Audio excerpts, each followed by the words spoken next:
At 11:31 last night, we received a phone call in reference to harassment, because when I got in the car, that's what my computer screen said, and I'm taking phone calls from dispatch. But when they got here, they found 4 people deceased inside of the residence, and there was an 8-year-old that had been shot. Everybody that was shot from the neck up, almost execution style. Basically in the head. My understanding is that the victims, they came over to the fence, said, "Hey, do you mind not shooting out in the yard? We have a young baby that's trying to go to sleep, and he had been drinking, and he says, I'll do what I want to in my front yard." We had to have SWAT come out. Montgomery County Sheriff's Office provided a SWAT team for us. They came out and they cleared the suspect's house, which took a few hours, and we're just now starting the process of the crime scene.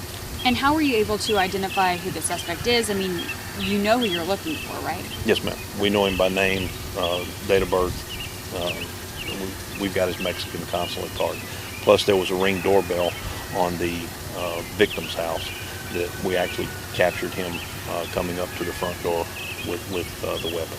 And how many people total were inside There were 10 total people inside the victim's house at the time when he made entry into the house. And you mentioned, they were all inside the house in different rooms? Yes, ma'am. And you also mentioned that some of the women inside were trying to cover the children? That's correct. 2 of the juveniles were found up underneath 2 of the deceased women that were in the bedroom. In my opinion, they were actually trying to take care of them babies and keep them babies alive. All the people in the victim's home, were they all one family? Do you get the sense that they all lived there? To the best of my knowledge, yes, they were. There was a number of them, 4 to 5, that had just moved up from Houston within the last 3 or 4 days. That's what we've gathered so far in the investigation. Have any previous calls for service regarding this suspect? And Yes, ma'am. In reference to the same thing, shooting his rifle in the front yard.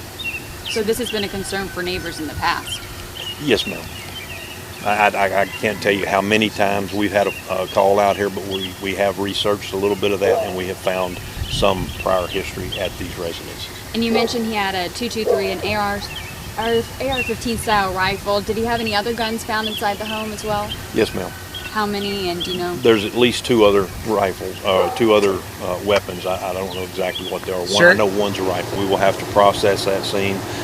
DPS Texas Rangers are on the scene. And like I said, Montgomery County Sheriff's Office, Montgomery County Precinct 4 was here. Roman Forest arrived. Cleveland PD's helped out. Liberty County's helped out. And I mean, it's a scene of this nature just takes a lot of people when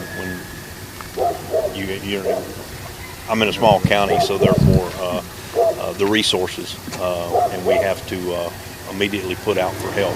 And I did that, and everybody, they came right. And did the suspect live alone? Did anybody else live with him? Yes, ma'am. He does have a wife. We have talked to her. As a matter of fact, we are interviewing her now. I have been in this profession for 41 years. This is all I have done my entire adult life.